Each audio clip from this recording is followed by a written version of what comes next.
궁금한 뉴스 대신 검색해드립니다. 인간지능 AI 방송인 최영진 씨와 함께합니다. 어서 오세요. 예, 안녕하세요. 검색형진입니다. 네, 오늘은 어떤 주제 가져오셨습니까? 혹시 진행자께서는 꼭 찾고 싶은 분이 계십니까? 찾고 싶은 사람. 그래서 딱히 떠오르진 않는데요. 예. 뭐 고등학교 때 첫사랑 뭐 이 정도? 첫사랑. 첫사랑. 이런 거 단독 고등학교면은 같은 거 안 됩니까? 첫사랑. 너무 빠른 건지 늦은 건지 모르겠습니다. 아무튼 예, 물으시니까 그분이 생각나네요. 갑자기. 사실은 네. 요즘 SNS나 이런 게 워낙 잘 돼 있기 때문에 네네. 뭐 그걸 통해서 예전에 또 인연들 찾곤 하는데 오늘 주제는 네. 한 남자의 안부를 묻고 찾습니다. 신문 광고 낸 사연입니다. 이게 어제 SNS와 기사에서 많이 화제가 됐다고 하는데요. 사실 요즘 이제 이건 옛날에는 신문 광고나 그렇죠. 이런 걸 통해서 지면 많이 활용해서. 찾았잖아요. 근데 요즘은 흔하지는 않은 모습인데 그렇습니다. 어떤 상황인가요? 5.18 민주화운동 41주기를 하루 앞둔 지난 17일이었는데요. 네. 한겨레 신문 8면 하단 생활 광고면에 한 남자의 안부를 묻고 찾습니다. 이런 광고가 실렸는데요. 네. 이 광고는 하루 뒤인 18일에도 같은 신문, 같은 자리에 또다시 실린 겁니다. 네. 신문에 실린 내용은 이런데요. 광고를 낸 분이 1980년 5월 16일에서 17일, 1980년입니다. 네네. 이화 여자대학교에서 열린 전국대학 총학생회장단 회의에 참석 중이었는데 네.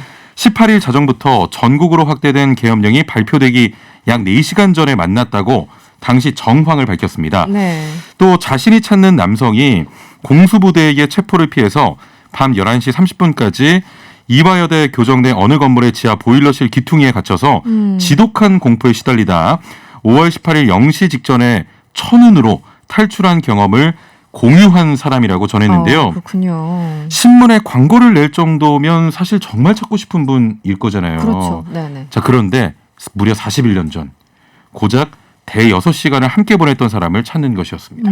당시 상황이 워낙 잊을 수 없는 장면 그럼요. 그리고 상황이기 공포에 때문에. 시달렸던 그 상황. 그렇죠. 이 몇 시간이 누군가한테 몇 수십 시간일 수도 있는 것이고 예, 느낌상은. 무슨 일이 있었던 건가요? 당시에? 전두환이 12.12 쿠데타로 정권을 장악하자 대학가에서는 80년 3월부터 본격적으로 규탄 시위를 벌이기 시작합니다. 네.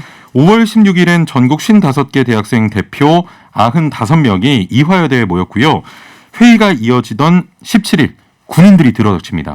그래서 대학생 대표들을 또 검거해요. 네. 대다수는 연행되고 일부만 군인들의 소나기를 좀 벗어나서 탈출할 수 있었는데 네. 학생들에 대한 체포가 마무리되던 18일 0시를 기해 전국의 비상계엄 확대가 선포됐고요. 네. 광주에서는 유혈 사태가 벌어지면서 바로 5.18 광주 민주화운동이 시작이 된 겁니다. 너무 이제 공포의 시간이고 인생에 한 번 있는 정말 그런 어려운 시기였을 텐데 예. 그렇다면 기본적으로 신상 정보를 좀 알아야 될 것 같은데요. 어떻게 예. 좀 알고 계신가요? 아니요. 전혀 그날로부터 모르시나요? 예, 네. 41년째인 오늘 2021년 5월 18일 우리들은 60대 중반 중노인이 됐는데 난 아직도 그대의 이름, 출신 대학도 모르고 심지어 얼굴조차 기억하지 못한다면서 그럴 수도 있죠. 네네. 다만 키가 약 175에서 180cm 정도이고 마른 체형이었던 것만 떠오른다고 회상했습니다. 네. 자, 이어서 당신이 이 글을 보시면 우리가 마지막으로 헤어진 신촌역 앞 광장에서 나는 90도 우측으로 꺾어서 도주했는데 네. 당신은 어느 방향으로 도망갔는지를 적시해서 메일을 보내달라. 그러니까 본인이 상대를 그 신원을 파악할 수 있는 유일한 네네. 단서였던 거예요. 어느 방향으로 도망갔는가.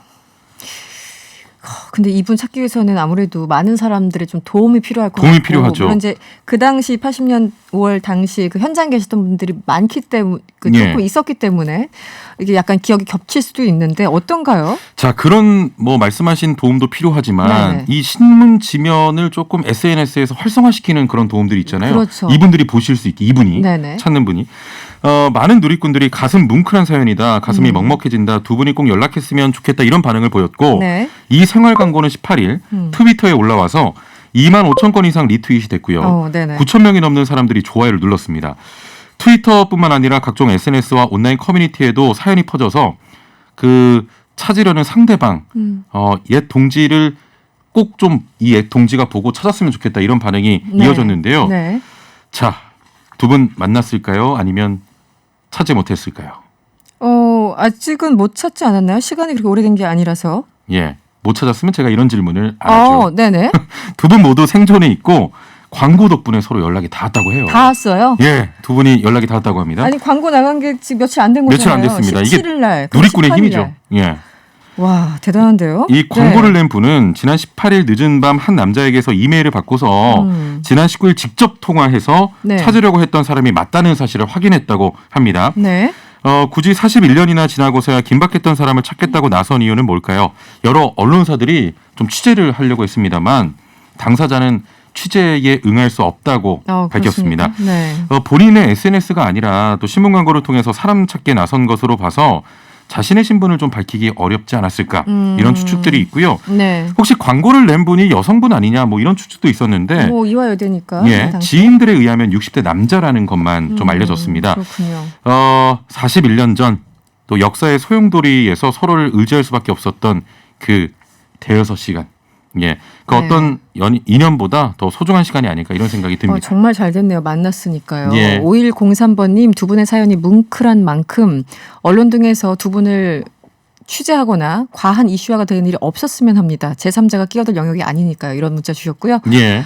나무의 철학, 이 가슴 뛰는 역사 현장에 있었던 여러분들 덕분에 오늘 우리의 민주주의가 있습니다. 절대 역사는 묻히지 않습니다. 감사합니다. 이런 문자도 함께 주셨습니다. 제 마지막 멘트가 혹시 두 분 소식 보도가 되면 이 시간에 좀 다시 전해드릴 기회를 좀 달라 이거였는데 그러니까요. 아까 그 애청자분 문자 보고 자중하겠습니다. 알겠습니다. 예. 네, 따뜻한 소식 감사드리고요. 지금까지 최형진 씨였습니다. 고맙습니다. 예, 감사합니다.